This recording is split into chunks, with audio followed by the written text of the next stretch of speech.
नमस्कार दोस्तों। पाकिस्तान सुंदर समृद्ध इतिहास और इनक्रेडिबल डिवर्सिटी वाला एक देश। लेकिन दोस्तों, सवाल यह है, इतने सारे पोटेंशियल के बावजूद पाकिस्तान एक डेवलप्ड देश क्यों नहीं है? पार्टीशन के दौरान 1,45,00,000 मुसलमान सुरक्षा की तलाश में पाकिस्तान चले गए थे। 2024 में पाकिस्तान में 790 टेरर अटैक्स में 582 नागरिक और 754 सिक्योरिटी फोर्सेस पर्सनल मारे गए। 2022 में आई मैसिव डिजास्टर्स ने 1700 लोगों की जान ली और 80 लाख लोगों को डिस्प्लेस्ड किया और $30 बिलियन का नुकसान और आर्थिक क्षति हुई। पाकिस्तान की water availability annually 1000 cubic metre पर पर्सन से कम है और इसका स्टोरेज कैपेसिटी केवल 30 दिन की है। क्यों? क्या यह poor leadership, lack of education या फिर करप्शन है? चलिए इसे आसान भाषा में समझते हैं। इतिहास से शुरू करते हैं। अनडिवाइडेड इंडिया से ब्रिटिशों द्वारा एस्टिमेटेड $45 ट्रिलियन की लूट की गई थी, जो कि वर्तमान यूके के जीडीपी का लगभग 17 गुना है। इसके बाद 1947 आया, the year of the partition. इसने लाखों लोगों के फ्यूचर को रीशेप दिया। पाकिस्तान को एक वीक इकोनॉमी, अ प्रिडोमिनेंटली अग्रेरियन बेस और लिमिटेड रिसोर्सेज मिले। इसके साथ 1,45,00,000 मुसलमान सुरक्षा के लिए बॉर्डर क्रॉस कर गए, जिससे यंग नेशन पर भारी दबाव पड़ा। अब सोचो, लिमिटेड रिसोर्सेज के साथ एक नया देश शुरू करना, जबकि इतिहास में सबसे बड़े माइग्रेशंस का सामना करना पड़ा।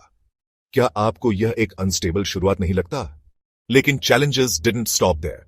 Over the decades political instability एक फ्रीक्वेंटली आने वाली प्रॉब्लम बन गई है।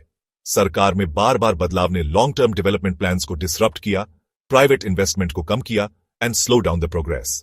दिस इनकंसिस्टेंसी हर चीज को अफेक्ट किया है। पब्लिक सर्विसेज और इंफ्रास्ट्रक्चर प्रोजेक्ट्स जैसे education, health care, poverty reduction.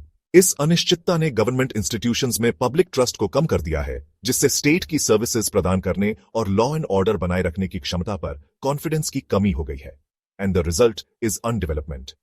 एक ऐसी चीज है जिसे हम सभी नफरत करते हैं, करप्शन। पाकिस्तान में यह एक मेजर रोड ब्लॉक है। पब्लिक फंड्स को हड़प लिया जाता है, जिससे एसेंशियल सर्विसेज से रिसोर्सेज हट जाते हैं। इससे एलोकेशन ऑफ रिसोर्सेज और पब्लिक स्पेंडिंग में इनएफिशिएंसीज होती हैं। करप्शन केवल पैसे चुराने के बारे में नहीं है, यह गरीबी को बढ़ाता है और रिच और पुअर के बीच इनइक्वालिटी पैदा करता है। मेरिट पर नेपोटिज्म का प्रायोरिटी डिसरप्ट्स पब्लिक सर्विसेज। और करप्शन रूल ऑफ लॉ को कमजोर करता है और दंडमुक्ति की कल्चर को बढ़ावा देता है, वीकेंस गवर्नेंस स्ट्रक्चर्स और पॉलिसीज इंप्लीमेंटेशन को हैम्पर करता है। व्हेन ट्रस्ट इज लॉस्ट तो डेवलपमेंट लगभग इम्पॉसिबल हो जाती है। करप्शन फॉरेन इन्वेस्टमेंट को भी रुकता है, एंटरप्रेन्योरशिप को दबाता है और बिजनेस ऑपरेशंस को हैम्पर करता है, जिससे देश की कंपेटिटिवनेस और इकोनॉमिक पोटेंशियल कमजोर होती है। पॉलिटिकल इंस्टेबिलिटी अनसर्टेनिटी पैदा करती है, जो इकोनॉमिक पॉलिसीज और इन्वेस्टर के कॉन्फिडेंस को प्रभावित करती है। पाकिस्तान इकोनॉमी को मुद्रास्फीति, करेंसी डिप्रिशिएशन और राइजिंग डेट जैसी बाधाओं सामना करना पड़ता है। देश को मिस इन्फॉर्मेशन, साइबर वॉरफेयर और data security breaches related technological disruptions का सामना करना पड़ता है, जो पब्लिक ट्रस्ट और नेशनल सिक्योरिटी को डिस्टेबलाइज कर सकते हैं। According to the South Asia terrorism portal, 2024 में पाकिस्तान में 790 टेरर अटैक्स में 582 नागरिक मारे गए। इसके अलावा 754 सिक्योरिटी फोर्सेस पर्सनल मारे गए। मल्टी फ्रंट सिक्योरिटी थ्रेट्स, जिसमें टेररिज्म और विद्रोह शामिल हैं, स्टेबिलिटी और डेवलपमेंट के लिए सिग्निफिकेंट चैलेंजेस पेश करते हैं। एजुकेशन किसी भी देश की प्रोग्रेस की बैकबोन होती है, लेकिन पाकिस्तान में एजुकेशन इमरजेंसी है। अब्दुल्ला गोट में अधिकांश बच्चे सुबह स्कूल जाते हैं, जिससे वे दोपहर में काम करने के लिए स्वतंत्र रहते हैं। फैमिलीज केवल खाद्य राशन के बदले अपने बच्चों को स्कूल भेजने के लिए सहमत होते हैं, ताकि बच्चों के योगदान से हुई हाउसहोल्ड इनकम की लॉस की कॉम्पेंसेट हो सके। पाकिस्तान में वर्कफोर्स केवल 59% लिटरेसी रेट के साथ ग्लोबल लेवल पर कंपीट करने के लिए स्ट्रगल्स कर रहा है। एजुकेशन में जेंडर इनइक्वालिटी आधी पॉपुलेशन के डेवलपमेंट को हैम्पर करती है, जिससे ओवरऑल इकोनॉमी और सोशल प्रोग्रेस पर प्रभाव पड़ता है। पब्लिक स्कूल्स में पुअर इंफ्रास्ट्रक्चर, आउटडेटेड करिकुला और इनसफिशिएंट रिसोर्सेज एजुकेशन क्वालिटी को कम करते हैं, जिससे वर्कफोर्स के स्किल्स पर असर पड़ता है। कई बच्चे स्पेशली इन रूरल एरियाज में गरीबी, कल्चरल बैरियर्स और इनएडिक्वेट स्कूल फैसिलिटीज के कारण शिक्षा प्राप्त नहीं कर पाते। मैंने पहले ही एजुकेशनल सिनारियो इन पाकिस्तान पर एक वीडियो बनाया है, आप इसे देख सकते हैं। पाकिस्तान का डेवलपमेंट एनवायरमेंटल इश्यूज से भी हैम्पर्ड है। In current scenario, according to the World Bank groups country climate and development report (CCDR) for Pakistan, केवल 2022 में हीट वेव और डेवस्टेटिंग फ्लड्स जैसी डिजास्टर्स ने 1700 से अधिक लोगों की जान ली और 8 मिलियन से अधिक लोगों को डिस्प्लेस्ड किया। इंफ्रास्ट्रक्चर, एसेट्स, फसलों और लाइफ स्टॉक को भी भारी नुकसान हुआ है, जिसमें $30 बिलियन से अधिक का नुकसान और इकोनॉमिक लॉसेस शामिल है। Annual water availability 1000 cubic metre पर पर्सन से कम हो गई है।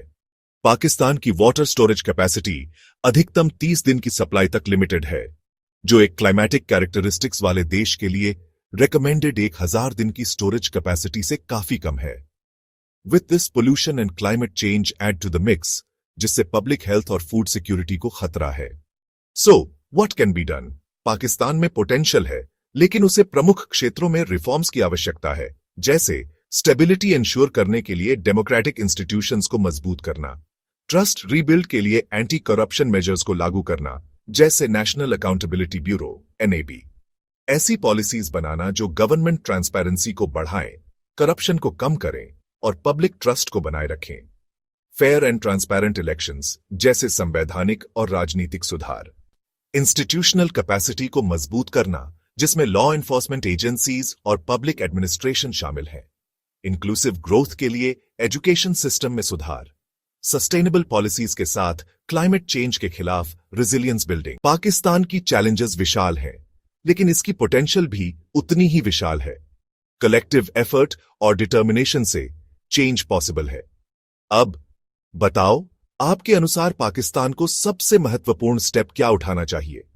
नीचे कमेंट करें। और अगर आपको यह वीडियो इंफॉर्मेटिव लगा तो लाइक, शेयर और सब्सक्राइब करना न भूलें।